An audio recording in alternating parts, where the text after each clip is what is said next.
Hey everybody, my name is Gavin, and today I'm going to show you how to power level in Xenoblade Chronicles Definitive Edition. You can also get some really good endgame equipment off of this.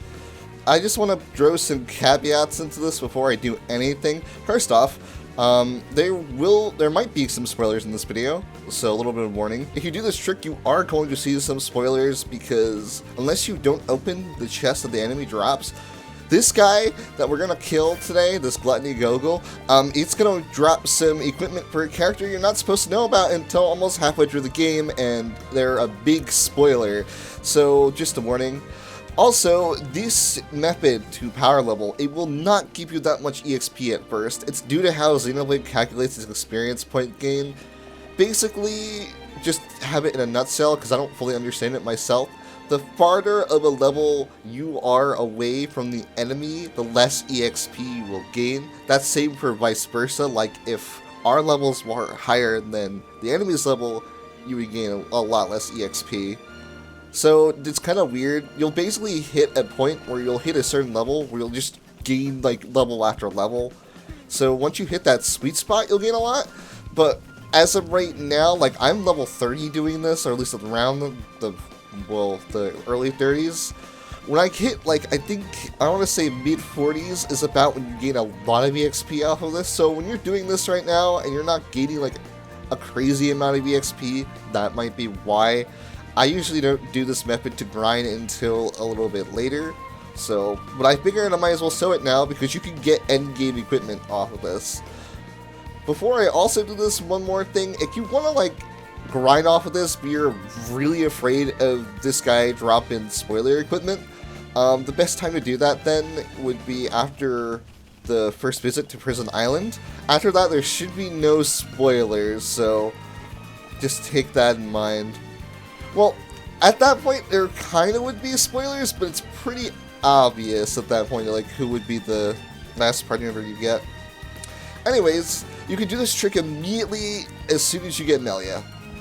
Like, I have Melia right here, and we're gonna go at this. I'm actually gonna quick travel, because these Gogols right here, these green ones, they can actually sometimes come over here now in the Definitive Edition, because their pathing is different, so just want to keep that in mind. It doesn't look like it's happening right now, so actually I won't, but if you do see the green Gogols, like, around here, or they're too close, I recommend skip traveling so you reset their positioning, because that's gonna matter a lot. So anyways, we're gonna want to go right about over here, take some fall damage, and there is a Gluttony Gogol. Now before you do this, you're going to want Hypnotize right here and Spear Break right here. And then we're pretty much ready. We're going to want to lure this thing over. You might have seen my original video I did years ago, and in that video I actually used the attack command. You do not want to use the attack command because you will aggro these green Gogols and then they will fucking kill you. Don't do that. So we're going to lure this one. Now, in the original version of Xenoblade Chronicles, something I didn't know when I made the original video years ago, when you use lure, the enemy will aggro towards whoever is closest to the enemy. So if I had Dunban in front of me, it will more likely target Dunban because he's closer. But in this version of the game, I don't know why, at least in my experimentation, it always seems like it will aggro whoever is using the lure command, which is going to be Melia, so we're going to want to be quick about this. I'd also recommend, like, trying to lure it down here. I will just make the positioning, like, way better and easier and more consistent. Because if you do it, like, about up here, it's going to be a lot harder. So, let me real quickly just get these guys off my tail and I'll demonstrate it. I got a unique enemy on me. Oh my god! What the fuck? I got this thing on my tail. I never see this fucking unique monster. That is one of the harder unique monsters to actually get to. That's actually kind of funny. And without further ado, I'm going to show you how to do this. I'm going to be kind of quick while going through this. So basically get over here, lure it, press ZR down so Dunban and Riki don't attack it, hypnotize it right about here, then you want to run away so you don't activate your own auto attack, get into position, spear break it, and you should be able to just push it down, and then it'll just die. Like so. So, another thing I could point out is that you do not always have to jump down here and immediately open up the chest. The game saves up to 30 chests at once, so if you just don't feel like opening them immediately, you want to just do this faster, you could just skip travel to Ragwell Bridge North like that, and then don't just jump in there, and just wait until you just get a bunch of chests down there. That could be more efficient. I like to open the chest as soon as I'm able to. That's just me. But if you want to be more efficient, that's probably the more efficient way to do it. I think that's the way that speedrunners do it even.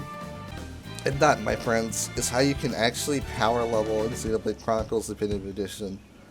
Now, I'm going to show all the armor you can get from it on screen here as much as I'm able to. I think there's a list somewhere online that states it all, because I don't actually know. I'll also show what art books this thing can drop, because it can drop some art books. They are very, very rare, but it can drop some really good ones. I know one of the ones that stands out to me the most is that it has a 1% chance, if you get the gold chest, to drop a Shadow Eye art book, which can be really good. It can also drop Ricky's ultimate weapon, which is the Hero Biter. I have not gotten lucky and gotten that. What? You can get that as well. You can get some pretty good weapons for Dunban. You can also get some equipment for 7 as well, even before you get them in your party, which is ridiculous, which is why I was warning, hey, there could be some spoilers in this video. One of the better things about this grading spot, actually, which I forgot to mention, was you can get strength up 5 crystals, but you can actually refine those into strength up 6 gems, which are the best strength up gems in the game. You can also get Topple Resist 5 crystals off of this, which you can turn into Topple Resist 6 gems, which will pretty much make you immune to Topple, or at least pretty close to it.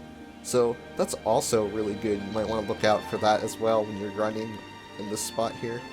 And that's how you do it. It will most likely give you the weapons because it's more likely to give you uncommon drops, but hey, even getting the horns can be pretty useful because you can sell those for a lot of money, and it could be good for just money farming. So yeah, I hope you found this video helpful. I'm actually glad I actually got to make this video again with more accurate information, and without me mispronouncing Google. At least I hope I didn't mispronunciate it, because god, if I did, that would be really weird and I would not have corrected anything within those 5 years. Has it been 5 years since I uploaded that original video? I don't actually remember. I don't actually know at the time of doing this. I'm just kind of like recording this right now. So, but yeah, thanks for watching. And if you watched the original video, thanks for watching the original video. I didn't think that would ever get as popular. I don't even know if there are other guides on it. Like, I assume so, because I didn't just know about this. I remember seeing it somewhere. I don't know where. But, well, here you go. Bye.